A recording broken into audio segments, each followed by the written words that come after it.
magacaygu waa Cabdiwaaxid Abu Daahir Cali Tixle waxaan idin soo gudbinayaa maanso magaceeda la yiraahdo Mitid oo daba socota silsiladii uu furay Abwaan Xasan Daahir Ismaaciil Weersame ana waxaan ka qayb galayaa maansadan Mitid maansadani waxay kaga duwan tahay maansadii hore ee abwaanadii hore tiriyeen waxay leedahay nimankan aynu daliilayno horta yaa meesha anoo la qirsan abwaanada waxyaabihii ay ka gabiyeen kana hadleen oo taana la wadaagaya waxaan haddana bal dhinac kale ka sheegaya cidda iyaduna soo dooratay nimanka maansadan waxay ku bilaabaysaa murtidii abwaankii mudiciga dhagaysto marag helay warkeedii daacalina muusaday kuwa kaloo macaan iyo tixiya maansa noo timi anna aan misla fur mudanaha la doortiye xildhibaanka meydka magafaha dalkeennee malafsiga ku soo koray musuquutayaashiyo ninka miirtay maatida yaa mas-uulka u igmaday yaa madasha soo tubay yaa siiyey maamuus muruqiiyo xoog iyo maalka yaa u soo huray markii uu talle ay yidhi magacayba yaa yidhi ruux madhan inuu yahay hebel uu muduci yahay ma matele dadkana yahay iyadoon ka jirin muran yaa midigta siiyo qabiilkana miciinsaday yaa muusanaabo maalintaa xifaaltamay waxa muuqda yaa deday runta yaa muqunsho calligana maroorsaday gunta hoose milil jira yaa maqaarka dhaydhayey midcabiyo sarkhaankii yaa tuugga ku mitiday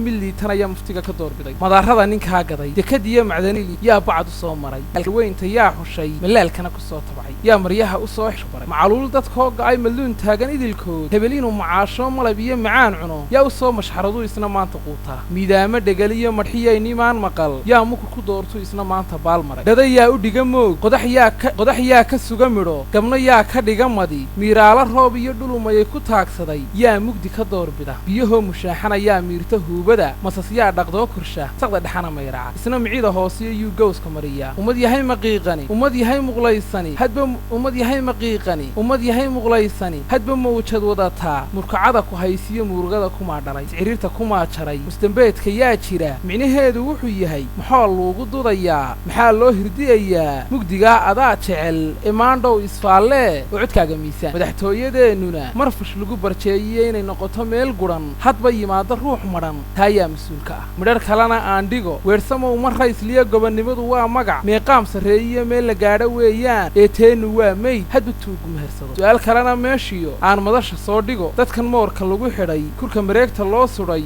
hadmay muruxsan doonaan waxa maqan hadmay garan musuquna hadmuu tegi malabsada hadmuu dhici dadkan wada muqlaysane ee malaxda loo shubay ma miiraabi doonaan moogane hadmuu kici dadkan muduga taagani magtoodii hadmay heli maatidu hadmay farxi muwaadinku hadmuu dhalan maskaxdiiyo garaadkiiyo hadmuu maanku noo talin aragtidu mubaax noqon billahi tawfiiq